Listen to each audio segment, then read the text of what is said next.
নমস্কার বন্ধুরা, ববি কিচেনে সবাইকে স্বাগত জানিয়ে নতুন একটি পর্বে এই দেখুন দু রকমের মাছ নিয়ে চলে এসেছি। আর এই দু রকমের মাছ কিন্তু আপনারা চিনতে পাচ্ছেন?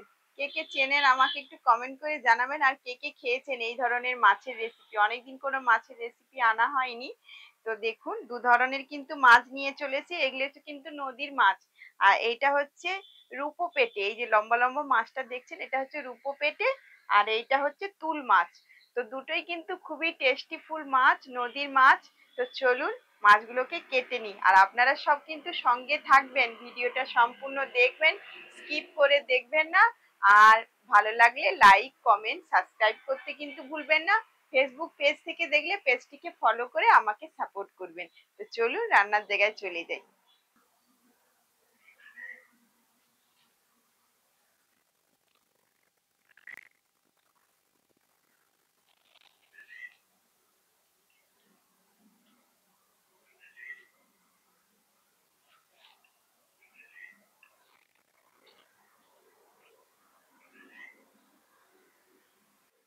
দেখুন বন্ধুরা, কত বড় বড় লম্বা লম্বা মাছ।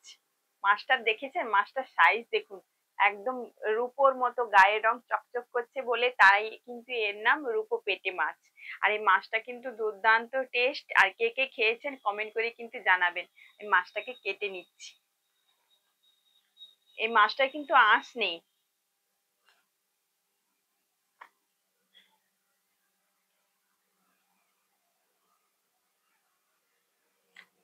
দেখুন বন্ধুরা, এই মাছের দাঁতটা দেখুন, শুধু কত বড় বড় দাঁত গুলো দেখুন। একবার যদি কেটে দেয় না, আঙুলকে ছাদা করে দিবে একদম। দাঁতটা দেখেছেন কিরকম? আর ঠিক বগের মতো মুখটা, একদম বগের যেরকম সরু মুখটা হয় ঠিক সেই রকম। এই মাছগুলোর কিন্তু একটু আঁশ নেই বন্ধুরা। ঠিক এইরকম ভাবে এই যে সাইডের শুধু পালখা গুলোকে, এগুলোকে একটু কেটে নেব। আর কোনো, এই মাছটা কিন্তু বাছার একদম সমস্যা নেই, ঝামেলা নেই, কোনো কিছু নেই। কিন্তু খেতে টেস্ট অসাধারণ এই মাছটার। আর দেখুন লেজটা কি সরু, কিরকম দেখুন লেজটা কিরকম দেখছেন? ঠিক এই রকমই লেজটা। আর এই মাছটাকে এক সাইড দিয়ে যে দিক থেকে কাটতে পারেন দেখুন এরকম। ঠিক একটি সাইজ করে কাটবো। দেখুন, দেখুন বন্ধুরা, এই মাছটা দেখুন কিরকম দেখতে। তুল মাছ, এটা কিন্তু তুল মাছ বলা হয়। আর এটাকে একটু নরম হয় এই মাছটা। আর মাছটা আমি এত সুন্দর মানে রান্না খেতে লাগে, এর মুখটা দেখুন কিরকম ঠিক এরকম।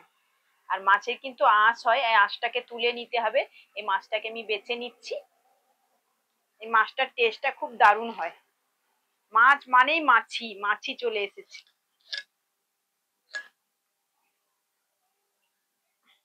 দেখুন বন্ধুরা, এটা পেটের মধ্যে দেখুন কিরকম। মাছ খেয়ে ভর্তি করে দিয়েছে, ছোট ছোট মাছগুলোকে খেয়ে নিয়েছে। আর এটাকে একটু ভালো করে আঁশ ছাড়িয়ে নেব।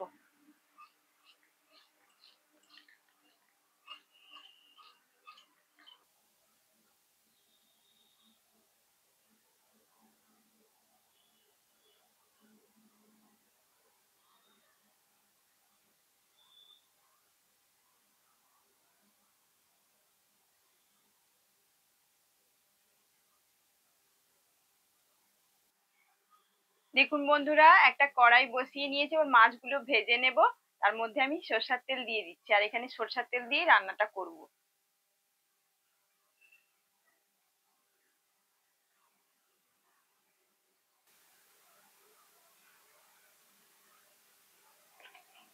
এখানে ধুয়ে নুন হলুদ মাখিয়ে রেখেছি মাছটাতে।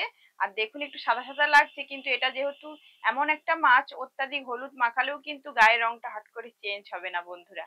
তো এটাকে আমি দিয়ে দিচ্ছি তেলের মধ্যে। তেলটা গরম হয়ে গেছে।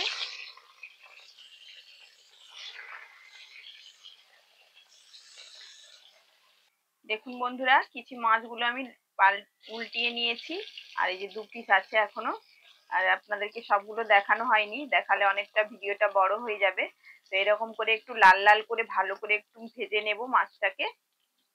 একটু ভালো করে কড়া পাকে একটু ভাজতে হবে, যেহেতু এই মাছটা একটু নরম হয় তো, একটু সূক্ষ্ম হয়, ভালো করে একটু শক্ত শক্ত করে ভাজতে হবে।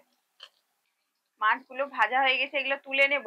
তো বন্ধুরা, আরো এক প্রকার যে মাছটা ছিল, ওই মাছটাকে আমি বাড়িতে রেখে দিয়েছি, কারণ একসঙ্গে তো দুটো মাছ রান্না করা সম্ভব নয়, ভিডিওটা কিন্তু অনেক বড় হয়ে যাবে। আপনারা কমেন্ট করে জানাবেন যদি ওই মাছ আপনারা রেসিপি দেখতে চান, তাহলে কিন্তু আপনাদেরকে আবার একদিন আমি রেসিপিটা করে দেখাবো। তো মাছগুলো ভাজা হয়ে গেছে, এবার তুলে নিচ্ছি।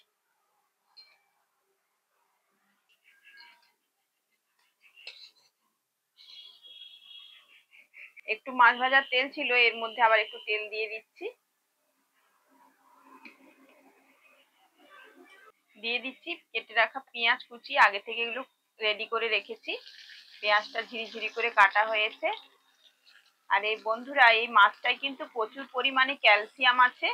আর ডাক্তারবাবুরা কিন্তু এখন নদীর মাছ খেতে বলে থাকে, কারণ ক্যালসিয়ামের কারণে। তো এখন পুকুরের মাছে অনেক কিন্তু এখন চাষের মাছে সার ওষুধ দেওয়া হয়, কিন্তু নদীর মাছটা এখন প্রায় ডাক্তারবাবুরা বলে যে নদীর মাছটা খাবেন, এর মধ্যে ক্যালসিয়াম আছে অনেক, আর অনেকটাই আমাদের শরীরের জন্য উপকৃত। ভালো করে পেঁয়াজটাকে একটু লাল লাল করে ভেজে নেব। পেঁয়াজটা একটু লাল লাল করে ভেজে নিয়েছি, আর এর মধ্যে দিয়ে দিচ্ছি আদা, আর রসুন বাটা আর কাঁচা লঙ্কা বাটা। কাঁচা লঙ্কাগুলো একদম পাকা পাকা ছিল, ওগুলো বেটেছি, তাই লাল লাগছে বন্ধুরা। আর একটু ঝাল ঝাল হলে কিন্তু এই রেসিপিটা কিন্তু দুর্দান্ত লাগবে। ভালো করে একটু কষিয়ে নেব।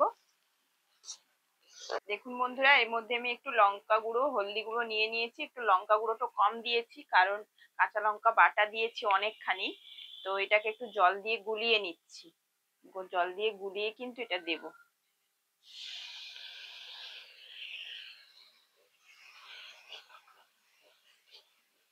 দিয়ে দিচ্ছি টমেটো কুচি, ছোট ছোট করে টমেটো কুচি করে রেখেছি, একটা বড় টমেটো নিয়েছি।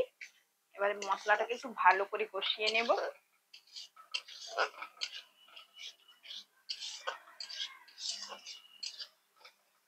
দিয়ে দিচ্ছি পরিমাণ মতো লবণ। একদম ভালো করে মশলাটা কষিয়ে, দেখুন মশলা থেকে কিন্তু তেলটা ছেড়ে ছেড়ে যাচ্ছে।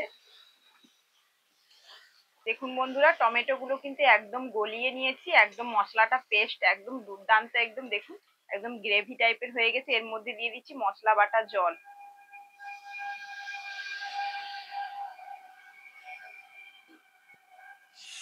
এবার একটু কিছুক্ষণের জন্য এটা ফুটিয়ে নেব।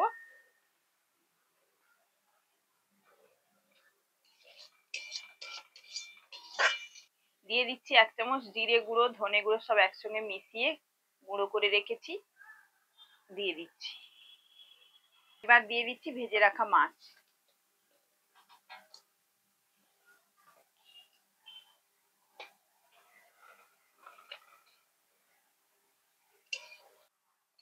আমার কিন্তু রেসিপিটা একদম রেডি, এবার এটাকে নামিয়ে নেব। এরকম যদি মাছের রেসিপি থাকে না বন্ধুরা, আপনাদের আর কোনো কিছুই প্রয়োজন হবে না মাংস খেতে, আর অন্যান্য মাছ খেতে ভুলেই যাবেন। আজকের এই মাছের রেসিপি কিন্তু দুর্দান্ত, একদম ফাটাফাটি। অবশ্যই এরকম করে বানিয়ে খাবেন এবং আপনার আপনজনদেরকেও খাওয়াবেন। বন্ধুরা, তাহলে এই রূপা পেটে মাছ কে কে খেয়েছেন রান্না করে আমাকে একটু কমেন্ট করে জানাবেন। আর ভালো লাগলে একটু লাইক করে দেবেন। কিন্তু যারা নতুন বন্ধুরা দেখছেন, অবশ্যই অবশ্যই করে চ্যানেলটিকে সাবস্ক্রাইব করে দেবেন। আর অল নোটিফিকেশন বেলটাকে অন করে রাখবেন, আমি যখনই কোনো ভিডিও ছাড়বো আপনাদের কাছে প্রথমেই পৌঁছে যাবে। আর ফেসবুক পেজ থেকে দেখলে অবশ্যই করে কিন্তু পেজটিকে ফলো করে আমাকে সাপোর্ট করবেন। তো চলুন আজকের মতো বিদায় নিচ্ছি। আপনারা সবাই ভালো থাকবেন, সুস্থ থাকবেন, সাবধানে থাকবেন।